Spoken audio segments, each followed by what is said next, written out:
Hi guys, welcome to our daily encounter.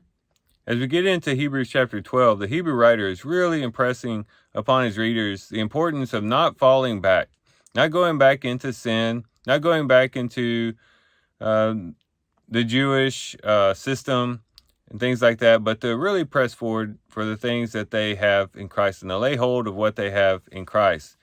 And perhaps this is best summed up in verse 16 of Hebrews chapter 12, where it says, uh, that there be no immoral or godless person like Esau, who sold his own birthright for a single meal. And that's a really good summary of the whole book of Hebrews, because the whole book of Hebrews is all about don't trade the lesser or don't trade the better for the lesser.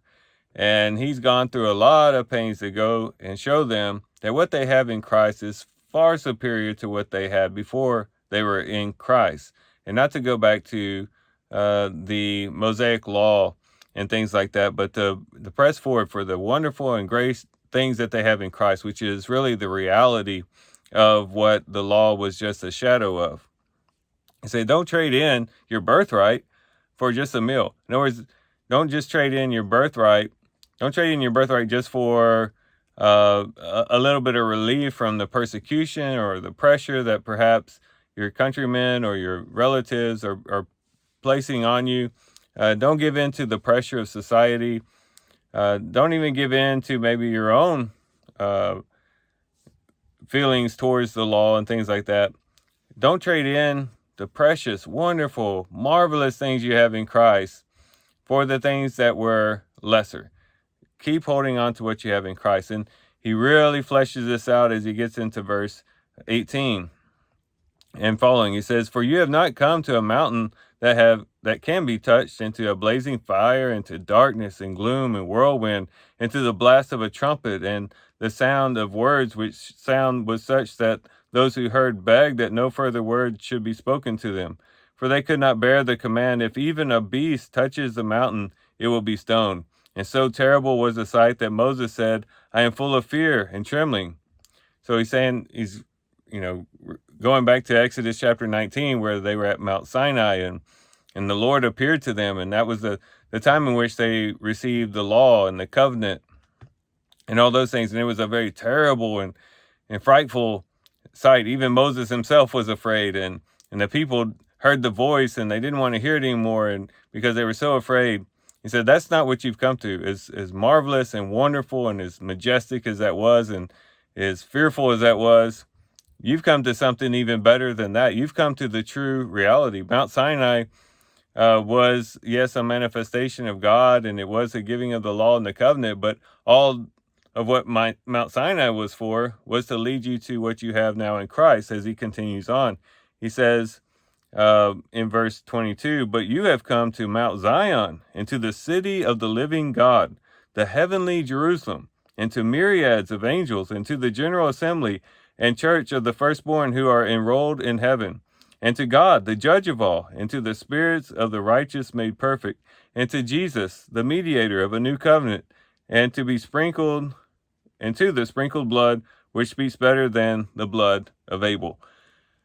He's saying you're not looking forward to the city. He's not saying you're looking forward to the General Assembly or being a part of the Church of Firstborn, but you are. You have come already to Mount Zion. You've already come to the city of the living God, to the heavenly Jerusalem.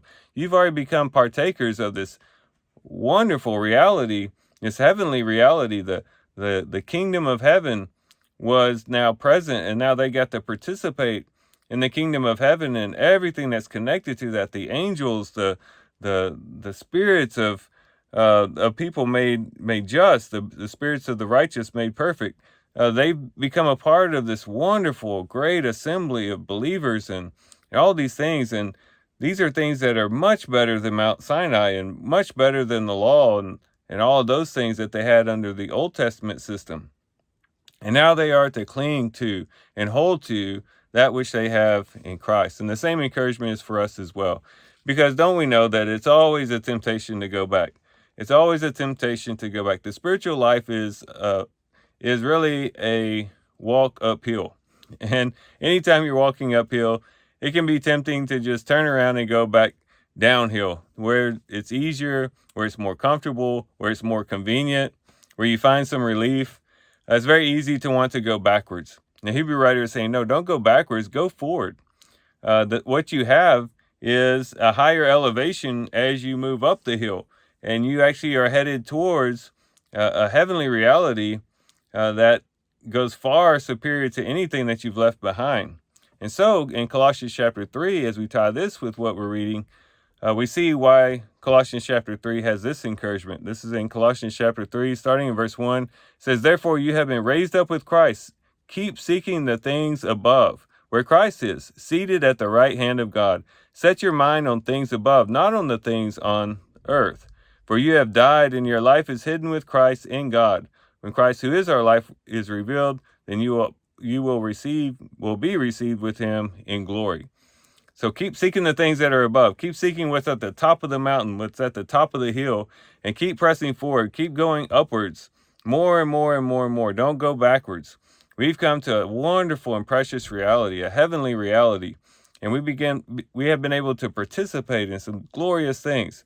Let's hold on to what we have in Christ. Let's press forward towards Christ, fixing our eyes on Christ, setting our minds on things above, and not allow ourselves to just settle for the lesser. Let's not trade in our birthright for basically some stew, for a little bit of a meal, for a little bit of what the world can offer, for a little bit of what sin might offer, or whatever else it might be.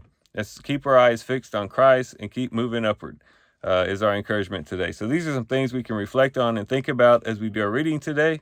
With that, guys, I do thank you for watching the video today. Hope you guys have a great day. Love you guys. God bless.